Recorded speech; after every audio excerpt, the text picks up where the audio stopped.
Alright, welcome back to another TouchDesigner tutorial.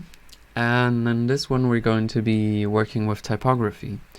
And we're going to use instancing and 3D geometry as a base to position, rotate and multiply them. So this idea is based on Tim Rodenberger's like sketches and processing, where he makes these generative posters. And then it was inspired me to create something similar in Touch.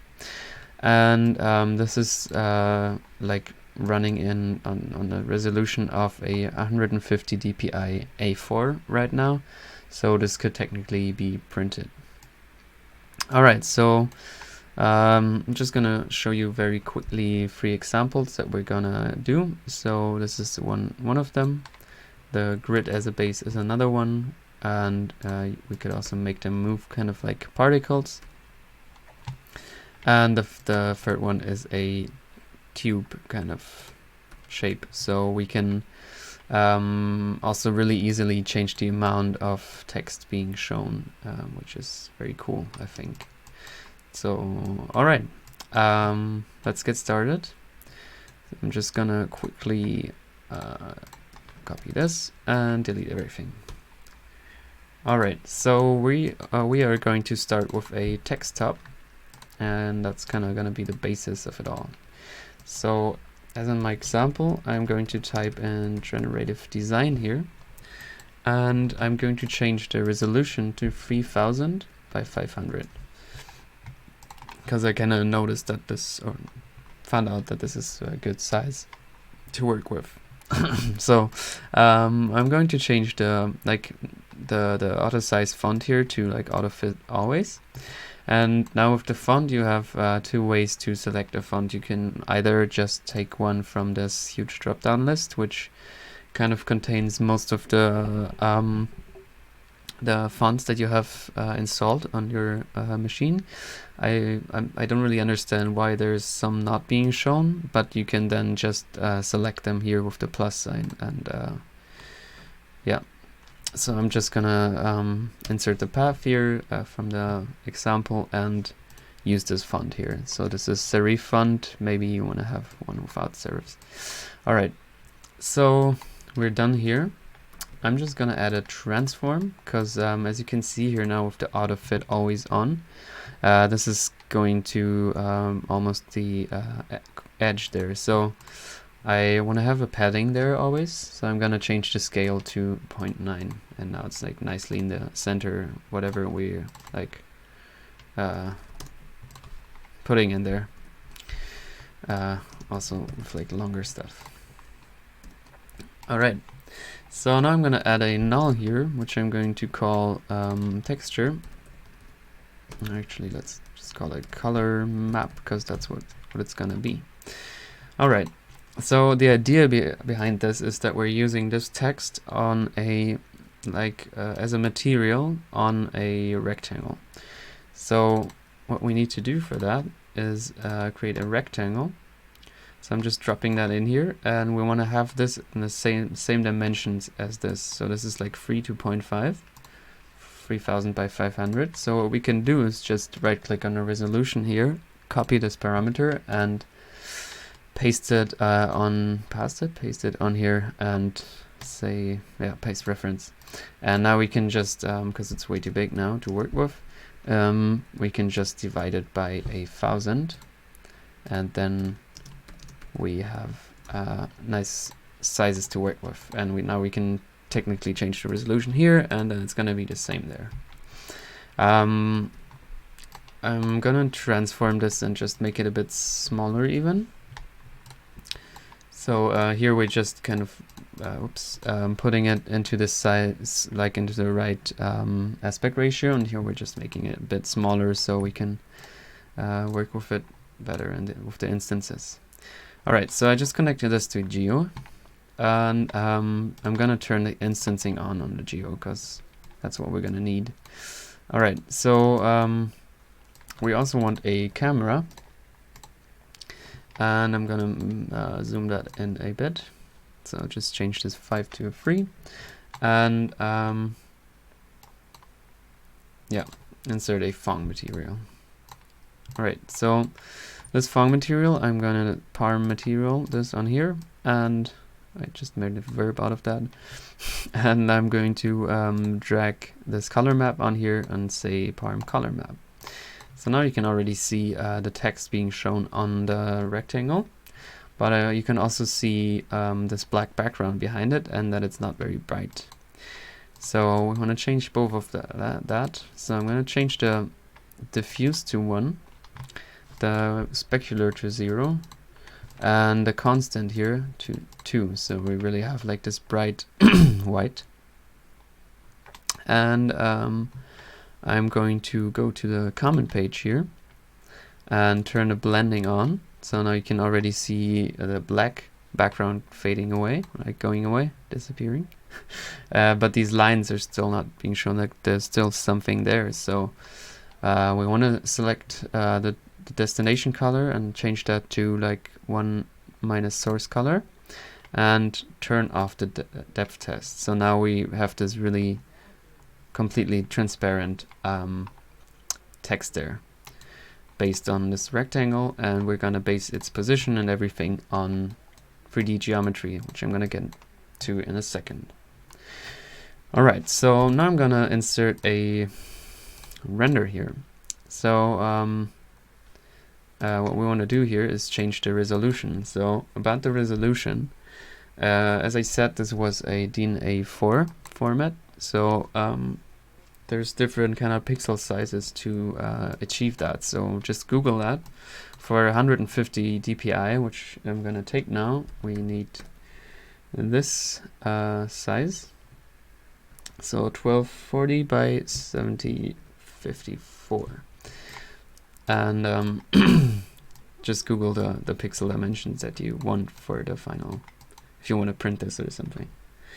Alright, so I'm going to select a transform here, or like add a transform, and this transform is going to be responsible for the background color. So I'm going to change the alpha to 1, turn the comp over background color on, and then click on here and change this to this violet color that I had on the example. So now we can see our text on this violet bluish color. And I'm going to add a null here, call this BG as always, and turn the display on. So now we can see it nicely in the background. Alright, so what we want to do now is, so what I also had in the beginning was like a text down here that was always the same as, always this as well, like always the source text, so just like down there, but I'm going to get back to that at the end. So I'm going to prepare make the instancing part now. So we're going to start with a very simple grid, so you can really get the idea of this whole thing. And to this grid I'm going to attach a null, and before I drag that on there, I just want to make this viewer active and change the make the points here appear. So now we can see nicely these blue points, and they're gonna be the position of the texts. So I'm going to change this to 4x4 for now, and drag this null, which I'm gonna call instances, onto the default instance OP here. Alright, so now I'm gonna select the P0, P1, and P2 for the XYZ translate. So now you can see this text, or like the text on these rectangles, is being put wherever these blue points are. So I want to change the ratio of this a bit, so I'm going to change the Y to 2. And now we can easily change the amount of text being shown there. So this already looks pretty cool and glitchy and nice. And I'm just going to work with like 3 or 4, 3. Yeah. And I'm going to select all of these and turn the viewer off. Alright, cool. So since I want to have text down here at some point, I want to like move the camera a bit down, so it's like kind of more at the upper part of the image, like the text. Okay, so what we can do now is add a noise in here, and it's instantly, if I play this, it instantly transforms the text very nicely. So there is already a lot of room to play here, so you can make this like stronger if you want to, or you can also just turn the exponent down, and then you have this kind of matrix looking like thing. And obviously you can change like the period and everything like that. So so that's cool. I'm going to add a switch here, so I can like switch between different inputs. So I'm going to add a sphere here, because that's what we're gonna base our second example on. And I'm going to change this to like 15 by 15, and also put that into the switch. And on the switch, I'm going to put the change this to 1, the select input, and turn the noise off for a second. Or actually, we can leave it on. So just what you can see now, I mean, this is cool and all, but like the sphere is round. So we kind of want the text to also kind of form around the sphere. So if I just make this view active and display the points and like the normals here, then you can see they're like going to like all the directions. So we want to use those to rotate our texts. So on the geo we can do that with on the instance 2 page. We have these like rotate to vector XYZ, and there we can just select the corresponding n values. So you can already see that stuff going on there. So it often shows this kind of arrow here. One or more of the rotate to vectors is collinear with the up vector. So they aren't going to be rotated, but you can mostly just ignore that. It doesn't really matter. So again, now you can like play with the noise here. One nice thing I found that you can also do is change the attribute to point normals. So, and then like push this amplitude to like 4 or something. And now you're like, and maybe also change the period to 4. And now you're only changing the normals. So if I turn the normals on here now, then you can see they're being affected by the noise algorithm, and not like the positions themselves. So this also makes for a really cool effect. And I'm going to just show you the third example, and then I'm going to show you something else which is nice to play with. So the third one is a tube, and I'm going to change the height to 2. And then I'm going to also insert that here and change that as an input. So maybe we want to change the radius to like something smaller, like 0.5. And I don't know, make something like this, like the amount there. And what we can, yeah, that's actually pretty much it for the tube. This is just a different kind of form, like base form. What we can do now here is insert a spring. So a spring is something I haven't actually worked with a lot, or basically not at all, but it makes for some really interesting effects. So it's kind of it's kind of it applies force to a geometry. So it kind of makes the geometry behave more like particles. So what I'm going to do before I change some things about it is add a keyboard in, which I always do with like springs now and particles. So I can easily reset them. I notice the pulse for some reason doesn't work that well, so I just put it on a reset and say chop reference there. So now every time I press 1, it's being reset. And now on the forces we can change like the turbulence to like 0.2 here and like 1 here, and then you can kind of see it moves on its own. You can change the her period, the C to like, I don't know, 7 or something. And it's different every time, and it moves in interesting ways. So also on the nodes tab, we can change the mass to something higher, and then it moves more strongly. We can turn a constant down here, and then it's just exploding into space, or like the initial tension down, not too far down. Yeah, I mean, there's a lot of stuff you can change there to make this look interesting. You can also turn up the drag. Whatever floats your boat here. And I'm going to select all of them and turn the viewer off again. Actually bypass this for now.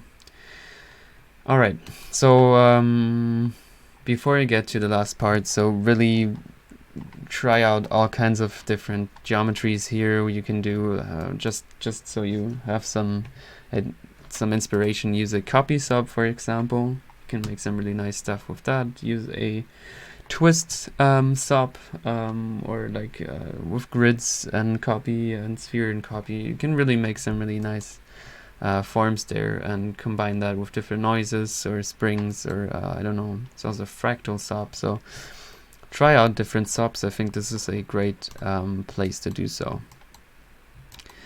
Alright, so what we're gonna do now is also to display this text down there. So this is the basic setup that we have here. Now if you want to have that, then I'm going to show you how to do that now. So for that, we're going to use a fit here. So I'm gonna attach a fit to this, and we're going to need the same resolution as in the render. So I'm going to go to the render and right click on here, say copy parameter, and here on the comment page, paste the reference. I don't know. Alright, so now we have the same resolution. Now I want this to be smaller and down there. We're going to do that in a second. What I also want to have is a rectangle that kind of like, because if we go, I don't know, if we make this be closer to the camera, and maybe before I go into this, we can also change the alpha here to like 0.5 or 0.4. This is also nice. And then we might want to have this box down here where like this text is over, like written over. So I can just paste the reference and paste the reference here again, and change a few things here. So I want the size to be 1.1, so a bit like over its actual, like over the dimensions, over the edges, by 0.2. And I want the whole thing to be like minus 0.45 down, like 4, something like that. So just so it's like down there. I also want the same background color as in, like fill color as in here. So I can just right click on this, actually say copy parameter, go on here on the fill color and pass the reference there. So if I change the color here now, it changes also in there. So you might want to have that, I don't know. Now I'm gonna add an over here and put that in there and switch them. Whoops. So now we have this rectangle there. Now you might know what I mean, or just meant, what I just talked about. And then we want another over. Put this text in here and again switch them.